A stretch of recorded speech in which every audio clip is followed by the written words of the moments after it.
Je viens de procéder à l'ouverture de l'atelier de partage du pré-rapport de la loi d'orientation de l'économie sociale et solidaire dans la région de Saint-Louis.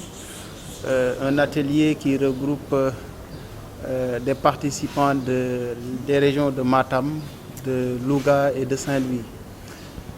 Je dois rappeler que le secteur de l'économie sociale et solidaire occupe une place importante dans les politiques publiques, notamment le plan Sénégal émergent.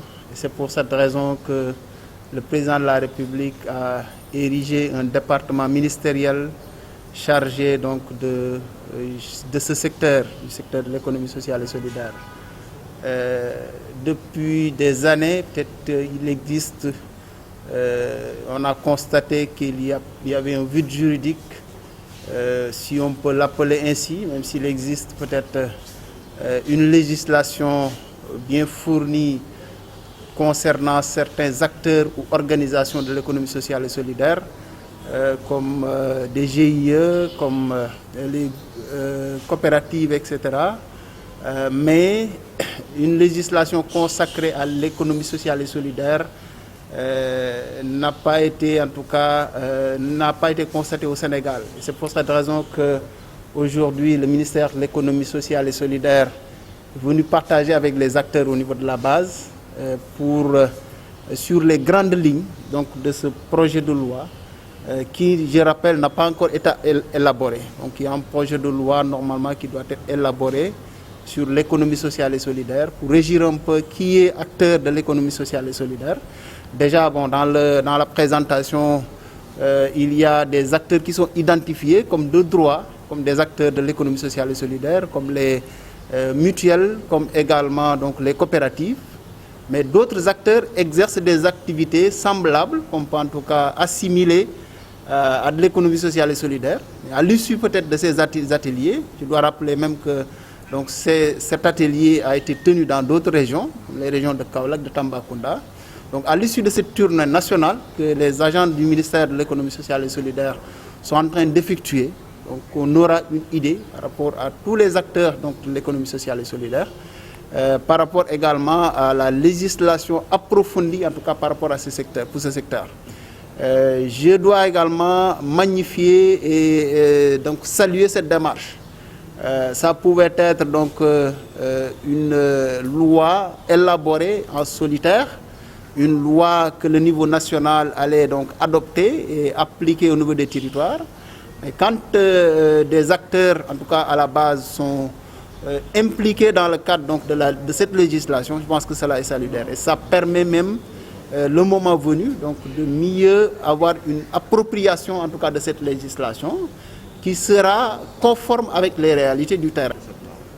L'apport des collectivités territoriales, donc, je pense que il y a, donc, on l'a rappelé un peu donc, dans le cadre de cette présentation, peut-être c'est ce qui est attendu surtout des collectivités territoriales, que ces organisations-là soient appuyées comme ça doit être le cas pour l'État. Parce que, donc, je pense que ce qui est visé maintenant depuis l'adoption donc, du PSE, c'est qu'il y ait donc un développement à partir de la base, donc des territoires. Et qui parle de décentralisation, comme aujourd'hui donc on parle de décentralisation, je pense que les collectivités territoriales également ne doivent pas être à reste par rapport donc, à l'appui à apporter à ces organisations, en tout cas les organisations ou les acteurs de l'économie sociale et solidaire, que ce soit en termes d'accompagnement, que ce soit également en termes de, s'il le faut, d'encadrement, donc pour la constitution, pour l'organisation, pour la constitution de ces structures, mais également en termes de financement et autres. Donc ça, je pense que les collectivités territoriales auront un rôle important donc, à jouer dans ce domaine. Merci. Bon, en fait, on peut dire que ces ateliers-là viennent en son heure, parce que ça a été une forte demande pour les acteurs de disposer d'un cadre juridique pour le secteur de l'économie sociale et solidaire. Donc, lors du Salon de l'économie sociale et solidaire, donc, aussi le ministère depuis là a eu à intégrer un axe sur l'élaboration d'un cadre juridique d'importance à l'aide de politique sectorielle de l'économie sociale et solidaire. Et Madame le ministre en a fait une priorité pour cette année, pour qu'on puisse disposer de cette loi d'orientation de l'économie sociale et solidaire. Donc ce qui est visé à travers ces échanges, c'est de pouvoir partager les grandes orientations de cette loi. En fait, pour l'instant, nous en sommes à la réflexion et nous nous sommes dit, avant d'élaborer l'avant-projet de loi, il est préférable de partager les grandes lignes et les grandes orientations avec les acteurs à la base pour recueillir leurs avis, mais aussi pour avoir les préoccupations par rapport aux acteurs qui soient ressortis et que cette loi puisse bien les prendre en compte.